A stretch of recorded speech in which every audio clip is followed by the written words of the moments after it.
Michelle, you've got the first one up.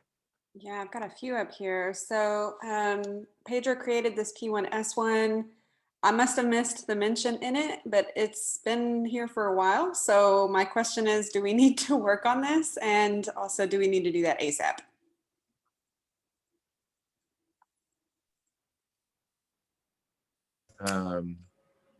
Yeah, I can't see the button on GitLab.com. It doesn't exist. So, and users haven't said anything. I would have expected, I guess, at this point that we would have gotten like an issue report if someone was like, this button doesn't do anything. Andre, you think that self-managed has it? Is that what you're saying? So I did a quick search when I saw this on the agenda, and I did get the ping and I did reply there, but I guess it just slipped off my mind since then. And I thought it had been handled by someone apparently, but no. So it's disabled in production. So I checked on chatbots just now. I checked the YAML of that feature flag and it says that it's default enabled true. So unless the code is different on Ruby, which I'm checking right now. Christ. Feature. I'm just doing the search live, walking around. Enabled.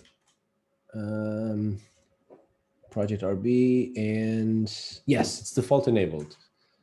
Now I think, yeah, self-hosted instances are getting this enabled by default, but we don't see it on GitLab.com.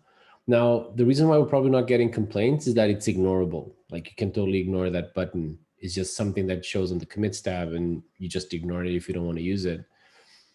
But from Pedro's feedback, it's broken. So now, I remember this was part of an effort from one of the customers that is developing this feature or this flow. So if we do this, we probably should give them a heads up or something to enable it for them if they want or something. But other than that, I don't see why not. I'm not entirely sure about what's broken, but assuming that it is broken, then we should definitely disable it by default. Okay, so it sounds like this is probably not a P1S1 and that I can look into it in time. That maybe. I'd say we could probably just close it and not do it. Well, I'll circle back to that one. I just wanted to know if we need to like stop what we're doing right now.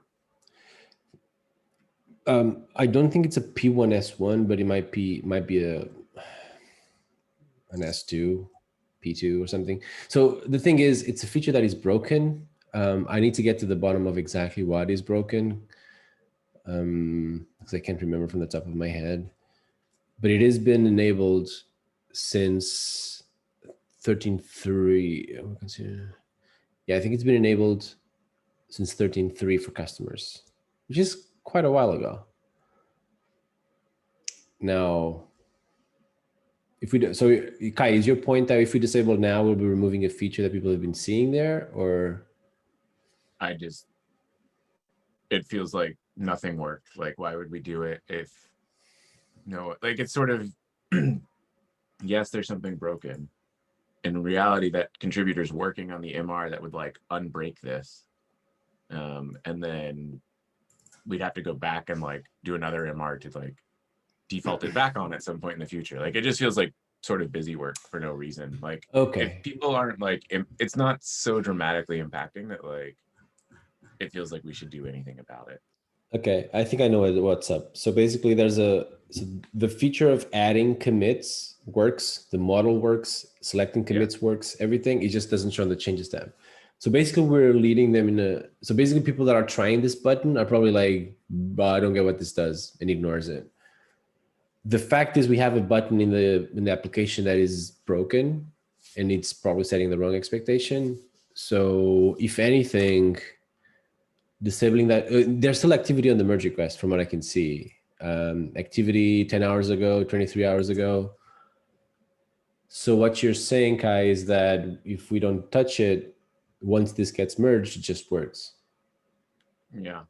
Otherwise, if we go and like submit an MR to turn it off, and then we've got to wait for this to get merged and then toggle them both back on. And then we're likely in probably like a double feature flag situation if this is using a different feature flag anyways. And like, we all know how that goes. Yeah. So I would just, Okay. I'd err on the side of like, you could just drop it to like a P4 S4, and like if it comes up, then like we know it's a simple like one line MR to like go and disable it and do that, but or tell someone how to turn it off. Given that the feature flag's still there, like we could tell someone how to turn it off if they were like crazy impacted. Yeah. Clearly, we've turned it off on GitLab.com. So To me, the biggest question is how far from merging is this last MR? And it seems like it's still a significant list from what I see on Michelle's comment. It should be a simple list for front end and UX, and then back end just needs to do a normal review. My problem is it's been simple this whole time, and yet it still takes weeks to turn around. So there's a new, they hired a new developer to pick this up. And as soon as I posted that comment, I saw that he started working on it already. So if we can like re-energize ourselves to respond quicker, then I think that they on their end are also going to be responding quicker. So I'm feeling like hopefully not naively optimistic. Yeah. So remove P1S1 from that issue and just wait for this one to get merged and reassess. I guess that would be the way to go. Okay. I can live with that. So oh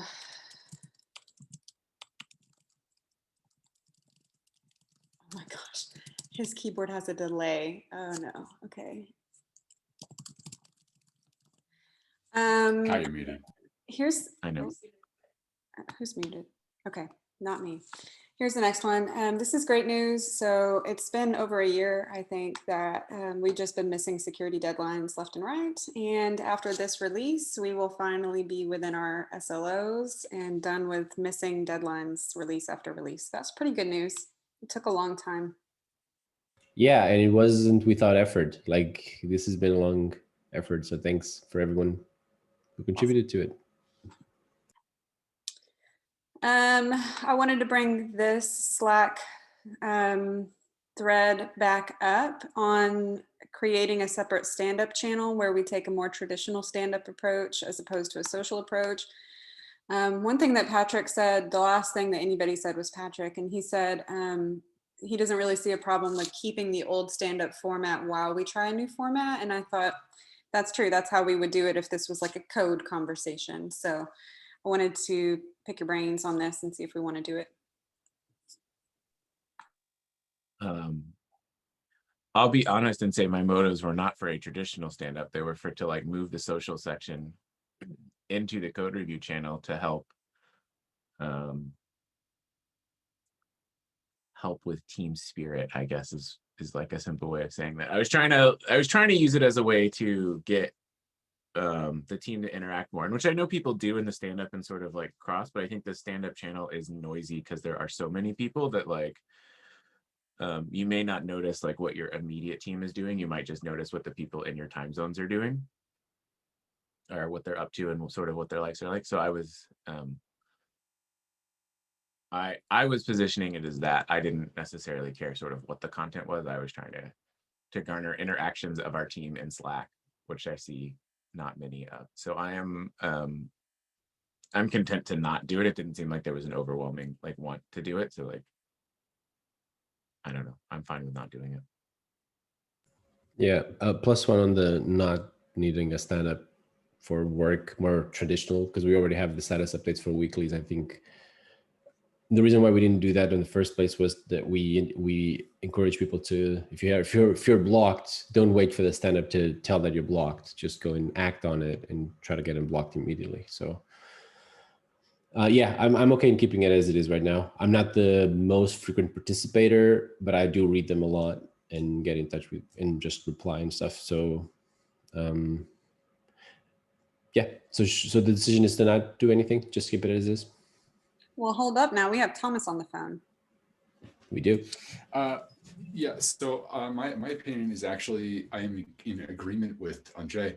However, there have been a number of people who have expressed that they want a more like a less social way to report things, and like and I'm also thinking of like team day stuff where they also want like a less social team day too. They want to like do team building stuff, like how can we improve our team dynamics, those kinds of things. So it does seem like there's some appetite for something for some people. The problem is that I probably wouldn't participate in that. So like if other people also don't participate in that, like it reduces the value for those people. So I don't know what the solution is, but I don't want to like alienate those people by like saying, yeah, your needs aren't necessary. We're not going to do that. We're just going to stay social. So I don't know what the right answer is, but I like this kind of the more social thing that we've got. Okay, it sounds like we can just work on that separately. This is maybe not the solution to that, and that's okay. But thank you. I understand what you're saying. Yeah, and my question to that is, since we now just started with the weekly status updates and nothing stops you from giving more than one a week, the minimum is one a week, but if you're really adamant and you have something to share, post another comment or something. So I would give that a try as an answer to that need. So it's not that we're ignoring those needs. We probably already have a solution in place to try to address those. So we're going to see how that works for everyone and see if we scratch that itch that way. But if not, we can always iterate later. Sounds good? Yes, I think that is all of mine. So Andre, you're next. Good. I was writing a new one. So we set up a reminder on the channel on Slack for the front end team for the weekly statuses. And what we discussed was that we didn't need to have a one special day for everyone to post as long as they did once a week. But having a reminder one of the days, whether it's Friday or Monday, kind of kicks them off into action probably if they've forgotten or something, if they delayed. And I think it was, Gary said that he wanted that for his channels as well, and why not the general channel? I just wanted to check whether the general channel has more people than engineers. So I want to be very mindful that we're nagging the right audience, so to speak. So my question is, Michelle, do you want to set it up for your channel, or should we set up this for the group code review channel What reminder? are you talking about, Andre? Because Slack reminder. That's so it. when we did the team split, we had decided, because we already had a backend channel, we had decided not to create the backend channel. We were going to use the main channel. Did you create a front end channel? No. I kept the one I already have. Oh. So you also have one for that, right? The BE. So I put, like last week, I put a Slack reminder in the group channel. I have to say it's very weird putting my Friday updates in the group channel, but I'm going to keep doing it anyway. So if you want to just put it in the group channel, I'm okay with that, even though sometimes it feels totally weird. Okay. From my perspective, I saw that update. I noticed that some of those weren't exactly for me or for my people, but no harm. So yeah, I'll move the reminder then to the group channel, and then it's just a reminder. It doesn't ping anyone, so it shouldn't be that noisy. If somebody complains, we then can readdress. So we'll set up. Any thoughts, Kai or Thomas? I'm fine with all things in the main channel, because then I feel like everything's in one channel and that's where people talk. I mean, I think I've said that before about front end and back end channels, that I find them sort of weird because they end up siloing conversations away from like the whole of people who are interested in code review. But yeah, I'm fine with that in the main channel. I also liked your Friday updates, Michelle, for what it was worth. I thought they were interesting. So I don't know, like I enjoyed like the Friday message. I was like, oh, cool.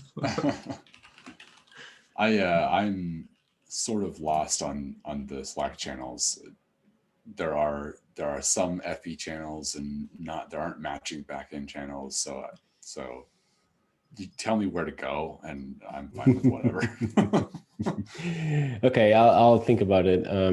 Right now, most of the communications we have there is just like team internal, what do you call it? Announcements to the team, like the ones you do, Michelle, like for the specific actions they need to take. surveys, that kind of thing. That's what I use the channel for, or checking capacity. So yeah, I'll see if we start doing that on the, but so you don't use your backend channel at all anymore? Interesting. I had No, missed but that. it's still there because Sean took that team. So it's already set up for him, but we don't have one. So I'm like in the group channel being like, we broke ARs in, y'all. But that's okay, I guess. I think it's okay. No, I just want to make sure that I'm aware of that, because I wasn't fully aware of that. Yeah. I thought you just stay with the same channel or something for the overlap, but okay, I'll think about what that means for us, because we do have one manager, and for us managers I find it useful to have a way to communicate with just them, but I can also do that on the group channel and ping them. So I'll think about it, and I'll take an action on that. But for now, I'll just set up the reminder on the main channel, which is sort of the agreement there. I will cool. say something that you could do, which is maybe not like GitLab appropriate. But I know that there are groups, because I am in one, that have private channels for the team, because the team is like a cross-functional group. And that prevents sort of like other people from going to that channel, but allows you a way to communicate, but like doesn't make it a place that like if someone thinks they have front-end code review questions, that they go there to try and talk to front-end engineers, but they come to like the group channel to talk. And so you could consider like a private channel for my team members, your team, which is, I know, not widely accepted as good at GitLab, but is a way to like get conversations in the right place. Okay, I think I have to let that simmer a little bit to see what and also talk to my people to see what they think. I'll have my people reach your team. No, reach your people. All right, that's it for that point. Thanks. My next one is just something that came from a discussion actually with Thomas. So I'm glad he's on a call. And as we're looking to revise everything in our process to make us more reliable in delivering and everything, one of the issues that we had that Thomas suggested was that when you're doing weights, it's very hard to distinguish a 3 from a 4 from a 5.